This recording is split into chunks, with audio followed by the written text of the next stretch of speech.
የደርግ አባላት ከተለያዩ ክፍሎች የመጡና በሐሳብም በጣም የተራራቁ ስለነበሩ የቀረቡት ሐሳቦች እጅግ የተለያዩ ነበሩ።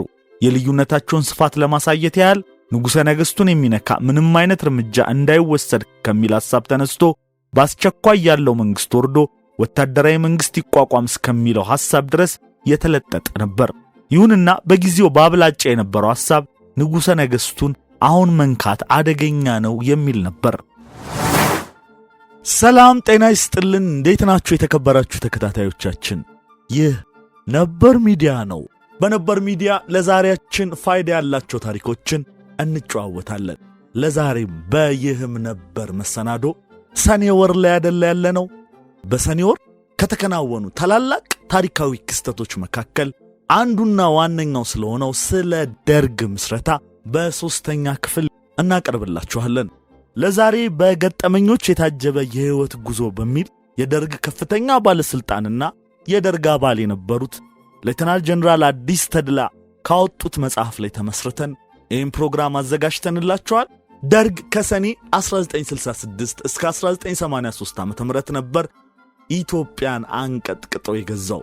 ደርግ የሚለው ቃል ከግዕዝ የተወሰደ ሲሆን ትርጓሜው ቡድን ወይም ኮሚቴ ማለት ነው።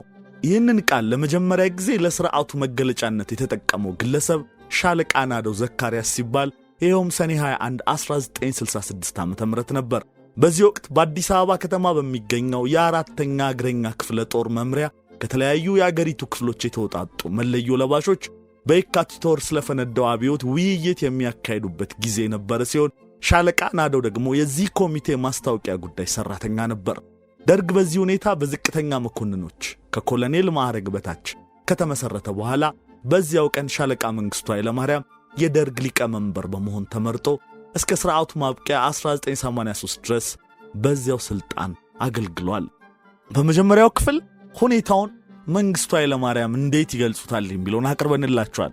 ዛሬ ደግሞ ከአየር ኃይል የጦር ፓይለት የነበሩት ሌተናል ጀነራል አዲስ ተድላ የደርግ ምስረታን አስመልክተው ምን ይላሉ የሚለውን እናጋራችኋለን።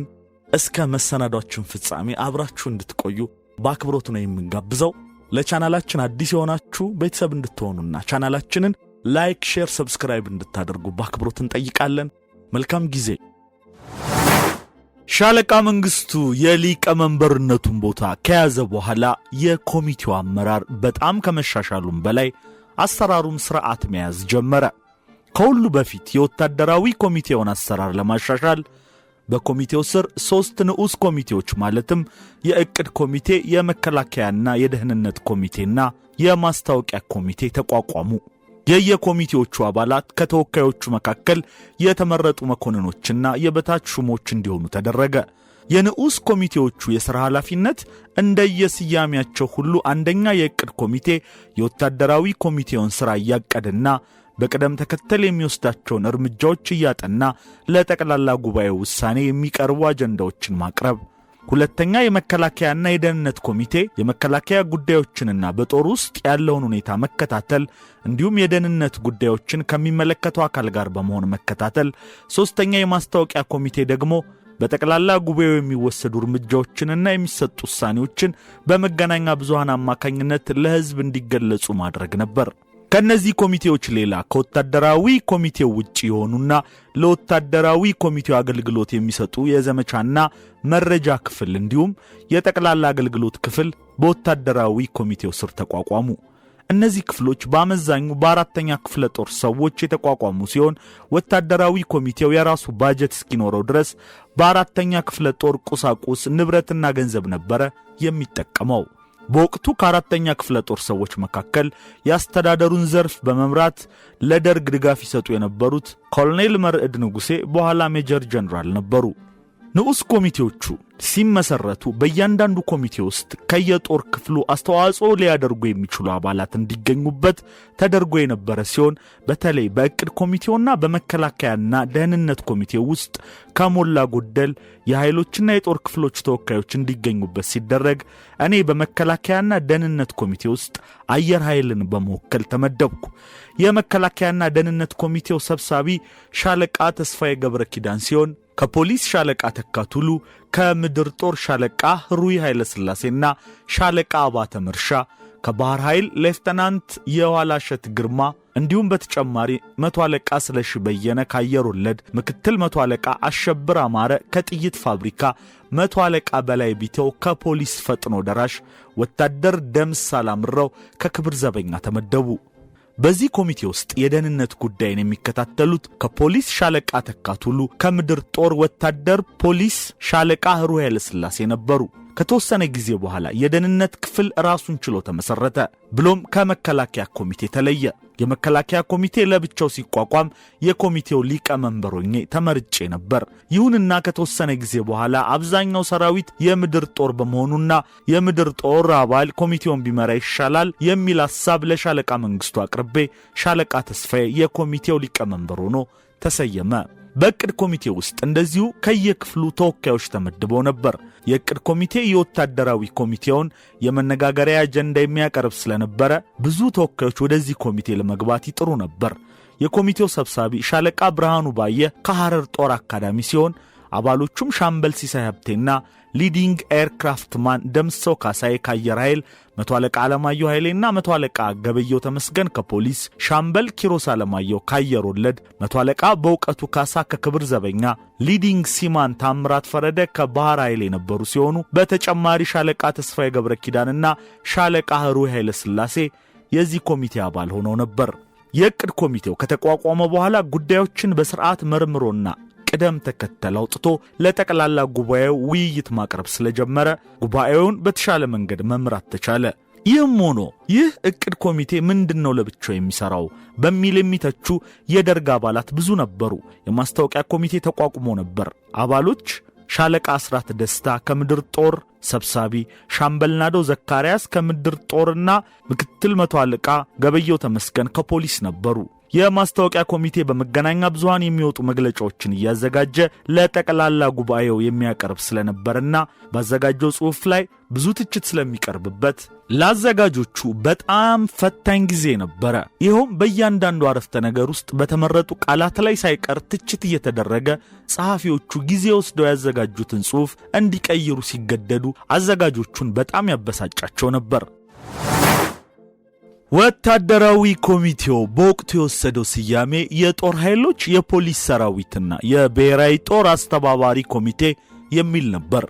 በሚሰጡ መግለጫዎች ላይ ሁሉ የኮሚቴው ስያሜ ይህ እንዲሆን የተመረጠበት ምክንያት የመላ ሰራዊቱን አንድነት ለማመልከትና በሕዝቡ ዘንድ የነበረው የእርስ በርስ ግጭት ይኖራል የሚለውን ስጋት ለማስቀረት ታስቦ ነበር። በዚያን ወቅት የሰራዊቱን አንድነት ማሳየት በጣም አስፈላጊ የነበረ ሲሆን የወታደራዊ ኮሚቴው ተወካዮች ሕዝብን ለማነጋገርም ሆነ የጦር ክፍሎችን ለማነጋገር ሲላኩ የተለያዩ ዩኒፎርም የነበራቸውን አባሎች መርጦ በአንድነት መላክ የተለመደ ነበር። ከጊዜ በኋላ እንደውም በአጠቃላይ የሰራዊቱን ዩኒፎርምና የመኮንኖችን የማዕረግ ምልክቶች አንድ አይነት ማድረግ ጠቃሚ ነው በሚል እሳቤ ተመሳሳይ የማዕረግ ምልክቶች የማድረግ እርምጃ ተወሰደ። ዩኒፎርሙም ተመሳሳይ የፖሊስተር ካኪ ቀለም እንዲሆን ተደርጎ ነበር። ይሁንና ይህ እርምጃ የክፍሎችን የክፍል ቅናት የሚቀንስ ስለነበረ በሰራዊቱ ውስጥ ጉርምሩምታ ቀስቅሶ ነበር። በዚህ ረገድ በተለይ የአየር ወለድ ክፍል መለያውን ቀይ ቆብ አላወልቅም በሚል ችግር ፈጥሮ ነበር። በመሆኑም የክፍሉ ተወካዮችና ሌሎች የደርግ አባላት በጋራ ሆነው የወቅቱ አንገብጋቢ ጥያቄ የሰራዊቱን አንድነት የመፍጠር ጉዳይ እንደሆነ ክፍሉን በማስረዳት ችግሩን ለማርገብ የተሞከረ ቢሆንም ዘለቄታዊ መፍትሄ አላገኘም ነበር። ይህ የክፍሉ ቅሬታ ሲብላላ ቆይቶ በኋላ ላይ የአየር ወለድ ጦር ለአድማ ተነሳስቶ ሳለ በሌላ ኃይል ነበር ሊቀለበስ የቻለው። በመጨረሻ ላይ ግን የሰራዊቱ አንደኛ ደረጃ ዩኒፎርም እንዲጸድቅ ሲደረግ የየክፍሎቹ የቀድሞ ዩኒፎርም ቀለም በተግባር ሥራ ላይ እንዲውል ተደርጓል። ከዚያም በፊት እንደገለጽኩት በመጀመሪያዎቹ ሳምንታት ውስጥ የወታደራዊ ኮሚቴው ትኩረት ለቆየው ስርዓት ታማኝ የሆነና ለኮሚቴው እንቅስቃሴ እንቅፋት ሊሆኑ ይችላሉ ተብለው የሚገመቱ ግለሰቦች እንዲሁም በሕዝብ ላይ በደል አድርሰዋል ተብለው የሚጠረጠሩ ሰዎችን በቁጥጥር ስር ማድረግ ነበር። እነዚያ ግለሰቦች በስልጣን ላይ የሚገኙ ወይንም የማይገኙ እንዲሁም ከሲቪሉም ሆነ ከወታደሩ ክፍል የሆኑ ነበሩ። በቁጥጥር ስር የሚውሉት ግለሰቦች ለፊውዳሉ ስርዓት ታማኝ እንደሆኑ በመጠርጠራቸው ሲሆን ከፍተኛ የመሬት ከበርቴዎች ነበሩ። አንዳንዶቹ በጊዜው ቁልፍ የመንግስት ስልጣን ላይ ስለነበሩ ስርዓቱን ለማስጠበቅ የሚታገሉ ነበሩ። ግለሰቦቹ በህብረተሰቡ ዘንድ በሚገባ የሚታወቁ ስለነበሩ ለይቶ ለማውጣት አስቸጋሪ አልነበረም። እኔ እነዚህን ግለሰቦች በስም ታዋቂነታቸው ለለያቸው እንጂ ስለተግባራቸው በዝርዝር የማውቀው ብዙም ነገር አልነበረም። በሌላ በኩል አንዳንድ የደርግ አባላት በተለይ የበታች ሹሞች የግለሰቦቹን ማንነት በዝርዝር ለመግለጽ ይሞክሩ ነበር። አስቀድሞ የተጀመረውን ሰዎችን የማሰር እንቅስቃሴ ስርዓት ለማስያዝ እንዲረዳና የወታደራዊ ኮሚቴውን አሰራር መልክ ለማስያዝ ሻለቃ መንግስቱ የሊቀመንበርነቱን ቦታ ከያዘ በኋላ ለወታደራዊ እንቅስቃሴው ዓላማ እንዲቀረስ ተደረገ። ለዓላማው ቀረጻ እንዲረዳ ከኮሚቴው አባላት የተለያዩ ሐሳቦች እንዲቀርቡ ተደርጓል። የደርግ አባላት ከተለያዩ ክፍሎች የመጡና በሐሳብም በጣም የተራራቁ ስለነበሩ የቀረቡት ሐሳቦች እጅግ የተለያዩ ነበሩ።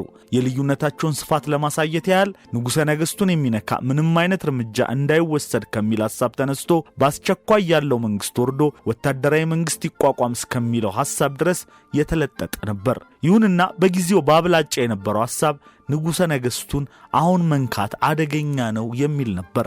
ለዚህም ሐሳብ መንጸባረቅ የራሱ የሆነ ምክንያት ነበረው። ኢትዮጵያ ለብዙ ዘመናት በንጉሥ ሥርዓት ስትተዳደር የቆየች ሀገር እንደመሆኗ ዙፋኑ የአንድነት ማስጠበቂያ ምልክትና የተለያዩ ብሔረሰቦችን ለማስተባበር የሚረዳ ማዕከል ሆኖ በመገመቱ ነው። የኢትዮጵያ አንድነት ጉዳይ በእያንዳንዱ አባል አእምሮ ውስጥ እንደ ቅዱስ መጽሐፍ የሚታይና ለጥያቄም የሚቀርብ ነገር ስላልሆነ ይህንን የሀገሪቱን አንድነት ሊያናጋ የሚችል ወይንም አደጋ ላይ የሚጥል እርምጃ በምንም አይነት እንዲወሰድ የሚፈቅድ አባል አልነበረም። አባላቱ ከየክፍላቸው በምንም አይነት መልክ ተመርጠው ቢመጡም በሀገሪቱ ህልውና መጠበቅ ላይ ግን ተመሳሳይ አቋም ነበራቸው። ስለሆነም ከብዙ ውይይት በኋላ በመጨረሻ ተቀባይነት አግኝቶ የጸደቀው ዓላማ በግርድፉ የግርማዊ ንጉሠ ነገሥት ዙፋን እንደተጠበቀ ሆኖ በአዲሱ ካቢኔ ውስጥም ሆነ ውጭ ያሉትን እንቅፋቶች በማስወገድ ካቢኔው ስራውን በትክክል እንዲፈጽም መርዳት የሚል ነበር። በዓላማው ላይ የግርማዊ ንጉሠ ነገሥት ዙፋን እንደተጠበቀ የሚለው እላይ የተገለጸውን ፍላጎት የሚያሟላ ሲሆን አዲሱ ካቢኔ የተባለው ደግሞ በጦር ኃይሎች ጥያቄ መሰረት የቀድሞ ካቢኔ ወርዶ አዲስ የተመሰረተው የልጅ እንዳልካቸው መኮንን ካቢኔ ማለት ነበር። ከዚያ በፊት እንደገለጽኩት አዲሱ ካቢኔ ከተመሰረተ በኋላ እንዳልካቸው መኮንን የጦር ክፍል ተወካዮችን በአራተኛ ክፍለ ጦር ግቢ ውስጥ ባነጋገረበት ጊዜ ከጦር ክፍሎች የተወሰነ ድጋፍ አግኝቶ ነበር። ከደርግ አባሎችም መካከል አዲሱ ካቢኔ በተለይም እንዳልካቸው እንዳይነካ አጥብቀው የሚከራከሩ ነበሩ። ከነዚህም መካከል እስካሁንም የማይረሳኝና አድራጎቱ ከአእምሮዬ የማይጠፋው የሻለቃ ፈንታዬ ይህደጎ ሁኔታ ነበር። ሻለቃ ፈንታዬ ከምድር ጦር ማመላለሻ የመጣ መኮንን ሲሆን ለእንዳልካቸው መኮንን ሙሉ በሙሉ ድጋፍ በመስጠት ቆርጦ የተነሳ ግለሰብ ነበር። ስለሆነም በአንድ ምሽት ላይ የእንዳልካቸው መነሳትና ብሎም በቁጥጥር ስር እንዲሆን ሐሳብ በቀረበበት ወቅት ከመቀመጫው ዘሎ በመነሳት የዚህን ሰው መታሰር ጉዳይ መርጦ የላከው ክፍል አጥብቆ የሚቃወም መሆኑን በመግለጽ በስሜት ከተናገረ በኋላ ሁኔታውን የበለጠ ለማስረገጥ ወገቡ ላይ የታጠቀውን ኮልት 0.45 ሽጉጡን አውጥቶ ጭንቅላቱ ላይ በመደገን በእንዳልካቸው ላይ እርምጃ ከተወሰደ ራሱን ለማጥፋት እንደተዘጋጀ ገልጾ ነበር። በወቅቱ ይህ የሻለቃ ፈንታዬ ይህደጎ በኋላ ኮሎኔል ድራማ የተሞላበት አገላለጽ ብዙዎቻችንን አስደንቆናል። የሆነ ሆኖ የዚያን ዕለት ምሽት በሻለቃ ፈንታዬ ሁኔታና በሌሎችም ተቃውሞ የልጅ እንዳልካቸው ከቦታው መነሳትና መታሰር ሊቀር ችሏል። ይሁንና ልጅ እንዳልካቸው መኮንን የመሳፍንት ዘር እንደመሆኑ ለዘውዱ ስርዓት ወገንተኛ ከመሆኑም በላይ የወታደራዊ ኮሚቴውን ለማፍረስ የተለያዩ ዘዴዎችን ለመጠቀም ሞክሯል። ከነዚህ መካከል ለኮንጎ ዘማቾች ገንዘብ ከፍላለሁ በማለት በሰራዊቱና በደርግ መካከል ክፍፍል ለመፍጠር ሞክሮ ነበር። በመሆኑም በዚህና በሌሎች ምክንያቶች ልጅ እንዳልካቸው ወደፊት እንደምናየው መጨረሻ ላይ ከመታሰር አላመለጠም። የሆነ ሆኖ ልጅ እንዳልካቸው ከመታሰሩ በፊት ከስልጣን ከወረዱት የካቢኔ አባላት መካከል አንዳንዶቹ ለስራዬ እንቅፋት ሆነውብኛል በማለት እንዲታሰሩ ሲያስደርግ ነበር። በመሆኑም በኋላ እርሱ ሲታሰርና ከነርሱ ጋር ሲቀላቀል እስረኞቹ ሁሉ አግልለውት እንደነበር ሊታወቅ ተችሏል። በሂደት ብዙ ታዋቂ ሰዎች የታሰሩ ሲሆን አንዳንዶቹ ሰዎች በቁጥጥር ስር ሲውሉ ብዙ ገጠመኞች ተከስተዋል። ከነዚህ መካከል አንዱ አስደናቂ የነበረው የራስ መስፍን ሁኔታ ነበር። ራስ መስፍን ስለሺ የታወቁ አርበኛ ከመሆናቸውም በላይ ከፊውዳሎቹ መካከል ሰፊ መሬት በመያዝ ግንባር ቀደም ነበሩ። ደርግ እንደዚህ ያሉትን ሰዎች ለማሰር ስማቸውን በቅድሚያ በሬዲዮ በማስነገር አራተኛ ክፍለ ጦር ድረስ መጥተው እጃቸውን እንዲሰጡ ያዛል። ወይንም መኖሪያ ቤታቸው ወታደሮች በመላክ ተይዘው እንዲመጡ ያደርግ ነበር። አብዛኞቹ ያለምንም ችግር ራሳቸው መጥተው እጃቸውን ሲሰጡ፣ አንዳንዶቹ በወታደሮች ተገደው ይመጣሉ። የሆነው ሆኖ ጥቂቶች ደግሞ የደርግን እንቅስቃሴ በመፍራት ከአዲስ አበባ ወጥተው የተሸሸጉ ነበሩ። ደርግ እንደዚህ ያሉትን ሰዎች በቀላሉ ለመያዝ የቀየሰው ስልት በተወሰነ ቀንና ሰዓት እጃቸውን ካልሰጡ የነበራቸው መሬትና ንብረት እንደሚወረስ በመገናኛ ብዙሃን መግለጫ ማውጣት ነበር። በዚህ አይነት ራስ መስፍን ስለሽም ከአዲስ አበባ ወጥተው መሸሸጋቸው ስለታወቀ ንብረታቸው እንደሚወረስ መግለጫ በሬዲዮ ሲሰጥ ካሉበት ስፍራ ስልክ በመደወል እንደሚመጡ ከማስታወቃቸውም በላይ በጉዞ ላይ ያሉ የተሰጠው የጊዜ ገደብ ስለሚያልፍ ሰዓት እንዲጨመርላቸው ጠይቀው እጃቸውን ሰጥተዋል። ራስ መስፍን በጣሊያን ወረራ ጊዜ በአርበኝነት የታወቁ ስለነበሩ እንዲህ በቀላሉ እጃቸውን ይሰጣሉ ብሎ ያመነ ሰው አልነበረም። በተመሳሳይ ሁኔታ አንድ በውጭ ሀገር በሕክምና ላይ ይገኝ የነበረ ሰው እንዲሁ ወደ ኢትዮጵያ እንደሚመለስ ካስታወቀ በኋላ እንደመጣ እጁን ሰጥቷል። ለነዚህ ሁኔታዎች ሁሉ ከፍተኛ አስተዋጽኦ የነበረው በየጊዜው በመገናኛ ብዙሃን የሚሰጡት መግለጫዎች ነበሩ። መግለጫዎቹ የሚወጡት የሕዝብን ስሜት በሚኮረኩሩና በሚስም መልክ ከተዘጋጁና ለደርግ ጠቅላላ ጉባኤ ቀርበው ብዙ ርምት ከተደረገባቸው በኋላ ነበር። መግለጫዎቹም የሚሰጡት ምሽት ላይ ከዜና ፕሮግራም በኋላ ስለነበር ሕዝቡ ደርግ ዛሬ ምን መግለጫ ያወጣ ይሆን በማለት በጉጉት እየተጠባበቀ ይከታተል ነበር። የሚወሰዱት እርምጃዎች ሁሉ ለሰፊው ሕዝብ ወገናዊ የሆኑና ሕዝቡም ለረጅም ጊዜ በምሬት በሚያነሳቸው ነገሮች ላይ ያተኮሩ ስለነበሩ ሰፊ የሕዝብ ድጋፍ ነበራቸው። በዚያን ወቅት የማይረሳኝ የሚወጣውን መግለጫ በስብሰባ ላይ ካጸደቅም በኋላ መግለጫው በመገናኛ ብዙሃን በቴሌቪዥን ከመለቀቁ በፊት ሁላችንም በየስፍራው ተበትነን መግለጫውን ከሕዝቡ ጋር አብረን ስናዳምጥና በሕዝቡ ዘንድ የሚፈጥረውን ስሜት ስንከታተል የነበረው ነው።